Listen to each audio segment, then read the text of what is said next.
नमस्कार, मी Amit Kolekar. Tarun Bharat news bulletin मध्ये आपल्या सर्वांचं स्वागत. आता पाहूयात आजच्या ठळक बातम्या. मुतका येथील शेतकऱ्यांनी आज शनिवारी कृषी पत्तीन संस्थेच्या भ्रष्टाचाराच्या विरोधात जोरदार निदर्शने करत जिल्हाधिकाऱ्यांना निवेदन सादर केले.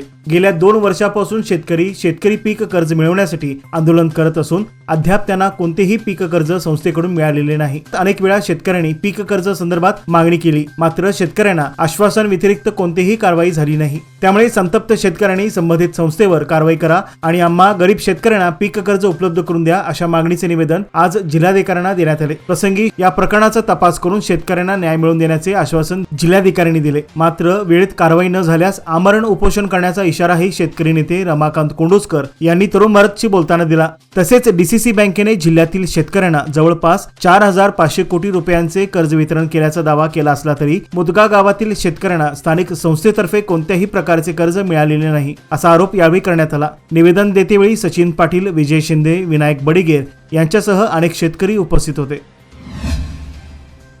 हसनचे माजी खासदार आणि जेडीएस नेते प्रज्वल रेवण्णा यांना एका घरकाम करणाऱ्या युवतीवरील बलात्कार व अपहरण प्रकरणात जन्मठेपेची शिक्षा आज सुनावण्यात आली. बेंगळुरू येथील विशेष न्यायालयाचे न्यायाधीश संतोष गजानन भट यांनी हा ऐतिहासिक निकाल अवघ्या 4 महिन्यात निकाली काढला. प्रज्वल रेवण्णा यांच्यावर आयपीसीच्या कलम 376(2) के अंतर्गत गुन्हा सिद्ध झाला असून त्यांना 5 लाख रुपये दंड आणि 11 लाख रुपये भरपाई पीडितेला देण्याचा आदेशही देण्यात आला आहे. या निकालाप्रसंगी एकूण 4 प्रकरणापैकी एका प्रकरणाचा निकाल जाहीर झाला असून उर्वरित 3 बलात्कार आणि एक लैंगिक अत्याचार प्रकरण अद्याप प्रलंबितच आहेत. न्यायालयाने यातील गंभीरतेला लक्षात घेऊन कठोर शिक्षा सुनावल्याचे नमूद केले आहे.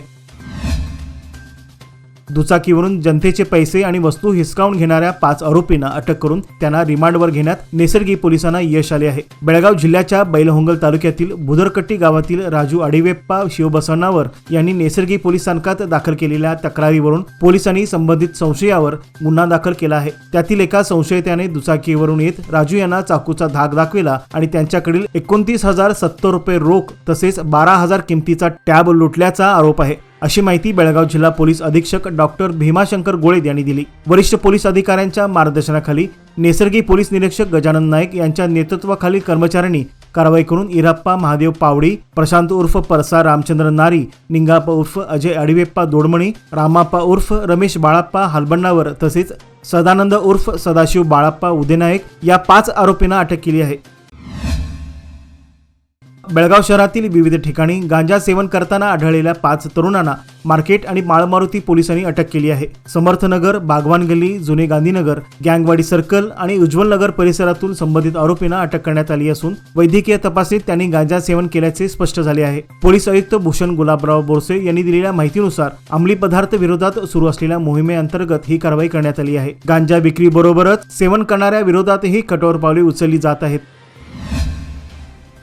आज शनिवारी सकाळी जिल्हाधिकारी कार्यालयात आयोजित विभागीय प्रगती आढावा बैठकीत खासदार आणि माजी मुख्यमंत्री जगदीश शेट्टर यांनी रेल्वे विभागाच्या प्रलंबित कामांना गती देण्याचे स्पष्ट निर्देश संबंधित अधिकाऱ्यांना दिले. धारवाड बेळगाव रेल्वे मार्गाच्या कामासाठी आवश्यक असलेल्या जमिनीचे भूसंपादन तातडीने पूर्ण करून प्रत्यक्ष कामाला सुरुवात करावी अशी सूचना त्यांनी केली. तसेच रेल्वे ओव्हरब्रिजच्या दुरुस्तीबाबत नागरिकांकडून वारंवार तक्रारी प्राप्त होत असून त्यावर त्वरित उपाययोजना करावी असेही शेट्टर यांनी स्पष्ट केले. या बैठकीस जिल्हाधिकारी मोहम्मद रोशन तसेच विविध विभागांचे वरिष्ठ अधिकारी उपस्थित होते. बैठकीदरम्यान जिल्ह्यातील विविध विकास योजनांचा आढावा घेण्यात आला.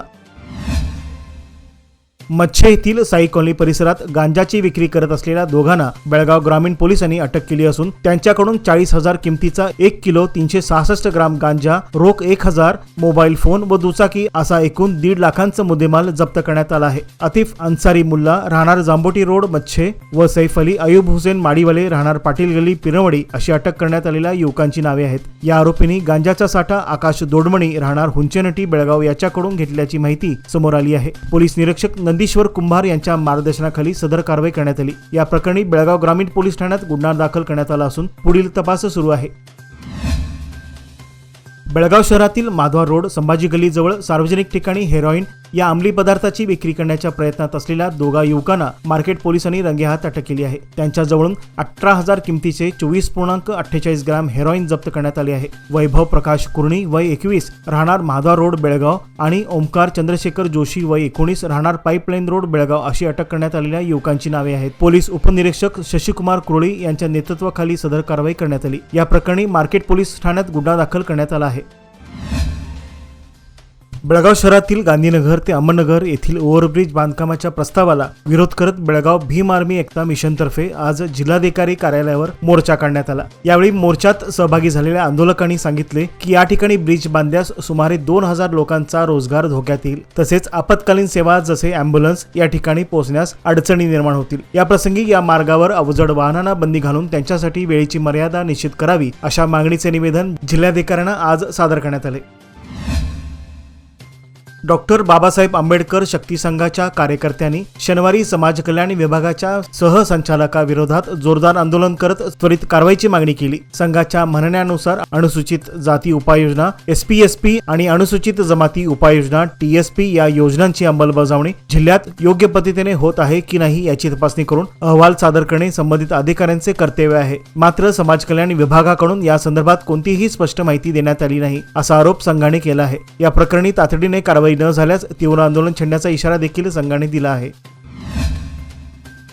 माजी खासदार प्रज्वल रेवणा यांना सुनावण्यात आलेल्या शिक्षेविषयी बोलताना माजी मुख्यमंत्री आणि खासदार जगदीश शेट्टर यांनी सांगितले की त्यांच्या कुटुंबियांनी पुढे कायदेशीर लढा द्यायचा की नाही हे त्यांच्यावरच अवलंबून आहे। शेट्टर म्हणाले, या प्रकरणात सर्व काही कायदेशीर चौकटीतच घडले पाहिजे, यावर अनावश्यक प्रश्न उपस्थित करण्यास काही अर्थ नाही। दरम्यान काँग्रेस आमदार राजू कागे यांच्याशी झालेल्या भेटीबाबत विचारले असता शेट्टर यांनी स्पष्ट केले की डॉक्टर प्रभाकर कोरे यांच्या वाढदिवसानिमित्त अनेक नेते उपस्थित होते, त्याच दरम्यान कागे यांची भेट झाली, त्यामागे कोणतेही राजकीय समीकरण नाही। शेट्टर पुढे म्हणाले, जर कागे यांना सरकारविषयी काही असमाधान असेल तर ती त्यांची वैयक्तिक भावना आहे, त्यात माझा काहीही संबंध नाही।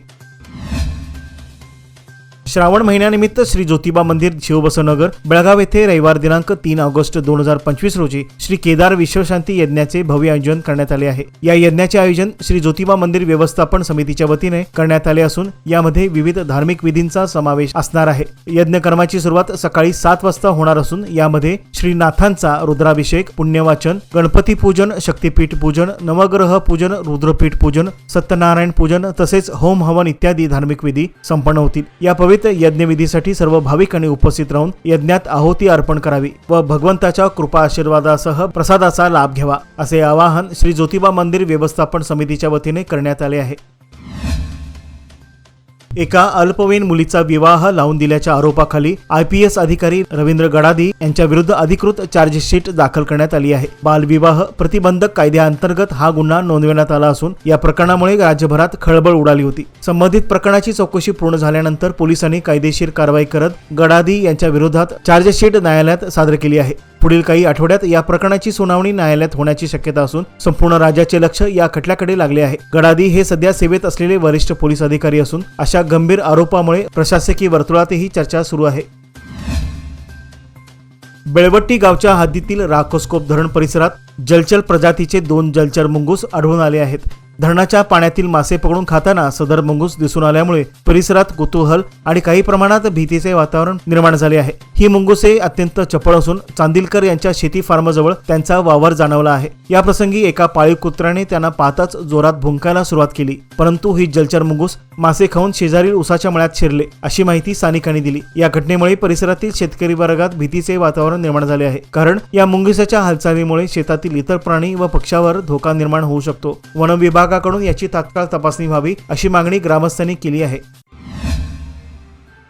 जिल्हाधिकारी मोहम्मद रोशन यांच्या अध्यक्षतेखाली बेळगाव जिल्ह्यातील माननीय लोकायुक्त व उपलोकायुक्त प्रकरणावर जिल्हास्तरीय आढावा बैठक आज शनिवारी पार पडली। या बैठकीत विविध विभागीय अधिकाऱ्यांची उपस्थिती होती। लोकायुक्त व उपलोकायुक्तांकडे दाखल झालेल्या तक्रारीवर अद्याप कोणती पावले उचलण्यात आली आहेत याची सविस्तर माहिती यावेळी घेण्यात आली। जिल्हाधिकारी यांनी संबंधित अधिकाऱ्यांना प्रलंबित प्रकरणावर तातडीने कार्यवाही करून सुस्पष्ट अहवाल सादर करण्याचे निर्देश दिले। तसेच भविष्यात अशा तक्रारी निर्माण होऊ नयेत यासाठी प्रशासनाने पारदर्शकता आणि उत्तरदायित्व राखावे असे आवाहन करण्यात आले। वाणिज्य कर विभागाचे मान्यवर आयुक्त आणि बेळगाव जिल्ह्याचे प्रभारी सचिव यांच्या अध्यक्षतेखाली आज शनिवारी जिल्हा परिषद सभागृहात प्रगती आढावा बैठक पार पडली। या बैठकीत जिल्ह्यातील विविध शासकीय योजनांची अंमलबजावणी, महसूल संकलन, वाणिज्य कर विभागाच्या कामकाजाचा आढावा तसेच विकास कामाबाबत सविस्तर चर्चा झाली। प्रत्येक विभागाने आपापल्या प्रलंबित कामांचे सादरीकरण करून आवश्यक मुद्द्यावर माहिती दिली। बैठकीदरम्यान विकास कामात गती, कार्यक्षमता, अंमलबजावणी आणि पारदर्शक कारभारावर भर देण्याचे निर्देश वरिष्ठ अधिकाऱ्यांनी संबंधित विभागांना दिले। शहरातील येंदेखुट येथे कर्तव्य बजावत असताना दक्षिण वाहतूक पोलीस ठाण्याचे कर्मचारी एस.सी. अली खान यांनी एक समाजपरी कार्य करत कौतुकास पात्र ठरले आहेत। रस्ता ओलांडत असलेल्या एका वृद्ध महिलेला सुरक्षितपणे येंदेखुट ते संभाजी चौकापर्यंत आधार देत पोहोचवत आपली सामाजिक बांधिलकी जपली। वाहतुकीची वर्दळ असतानाही त्यांनी सावधगिरीने त्या वृद्धीला मदत केली। हा प्रकार अनेकांच्या नजरेत भरला असून त्यांच्या या सुहृदय कृतीचं सर्वत्र कौतुक होत आहे। या प्रकारातून पोलीस दलाची सामाजिक जाण आणि संवेदनशीलता अधोरेखित झाली आहे। शहरातील आरपीडी महाविद्यालयाच्या कला आणि वाणिज्य महाविद्यालयाच्या BBA विभागातर्फे विद्यार्थ्यांमध्ये सामाजिक बांधिलकी आणि जागरूकता निर्माण करण्याच्या उद्देशाने एक अभिनव उपक्रम राबवण्यात आला। या उपक्रमांतर्गत विद्यार्थ्यांनी जुन्या वर्तमानपत्राची रद्दी एकत्रित करून ती विद्या आधार रूरल डेव्हलपमेंट सोसायटी बेळगाव या संस्थेला दान केली। विद्या आधार ही संस्था अनेक वर्षापासून समाजातील गरजू आणि वंचित मुलांसाठी शिक्षण सहाय्य तसेच वृद्ध व इतर दुर्बल घटकांसाठी विविध उपक्रम राबवत असते। दान स्वरूपात मिळालेल्या रद्दीच्या विक्रीतून गोळा झालेली रक्कम संस्थेद्वारे विद्यार्थ्यांच्या शैक्षणिक गरजासाठी वापरण्यात येते। या उपक्रमाप्रसंगी विद्या आधार संस्थेचे अध्यक्ष विजय मोरे, संचालक गंगाधर पाटील, ॲलन मोरे, विनायक बंगले, सूरज गावले, महाविद्यालयाच्या BBA विभागाचे संचालक प्रोफेसर S.S. शिमनगौडर, प्राध्यापक तसेच विद्यार्थी मोठ्या संख्येने उपस्थित होते। बेळगाव महापालिकेच्या 23व्या कार्यकाळासाठी 4 स्थायी समित्यांच्या सदस्यांच्या निवडणुका 8 ऑगस्ट रोजी महापालिकेच्या सभागृहात संपन्न होणार आहेत। सकाळी 10 ते दुपारी 12 या वेळेत नामनिर्देश अर्ज स्वीकारले जातील। त्यानंतर दुपारी 3 वाजता निवडणुकीच्या सभेला सुरुवात होईल, अशी माहिती प्रादेशिक आयुक्त आणि निवडणूक अधिकारी यांनी एका प्रसिद्धी पत्रकाद्वारे दिली आहे। कर्नाटक राज्यात एप्रिल 2024 ते फेब्रुवारी 2025 या वर्षभरात 14 ते 19 वयोगटातील 25,436 किशोरवयीन गर्भवती मातांची संख्या प्रजनन महिला बाल आरोग्य खात्याच्या आकडेवारीतून उघड झाली आहे। एका अहवालानुसार राज्यभरातील जिल्ह्यामध्ये बेंगळूर शहर व जिल्हा सर्वाधिक 2,723 प्रकरणासह आघाडीवर आहे। त्यानंतर बेळगाव जिल्हा दुसऱ्या स्थानी 2,622, तिसऱ्या स्थानी विजापूर 1,919 तसेच 1,649, रायचूर जिल्हा चौथ्या क्रमांकावर सर्वाधिक किशोरवयीन गर्भवती मातांच्या संख्येत असल्याची नोंद करण्यात आली आहे। आरोग्य तज्ञांच्या मते अल्पवयात होणारे विवाह, लैंगिक शिक्षणाचा अभाव तसेच पालक व समाजाचा जागरूकतेचा अभाव ही यामागील मुख्य कारणे आहेत। या पार्श्वभूमीवर किशोरवयीन आरोग्य व शिक्षण कार्यक्रमांची प्रभावी अंमलबजावणी करण्याची गरज अधोरेखित होत आहे। आरोग्य विभाग व शालेय शिक्षण खाते यांच्यात समन्वय साधून यावर उपाययोजना राबवण्याचे आवाहन करण्यात आले आहे।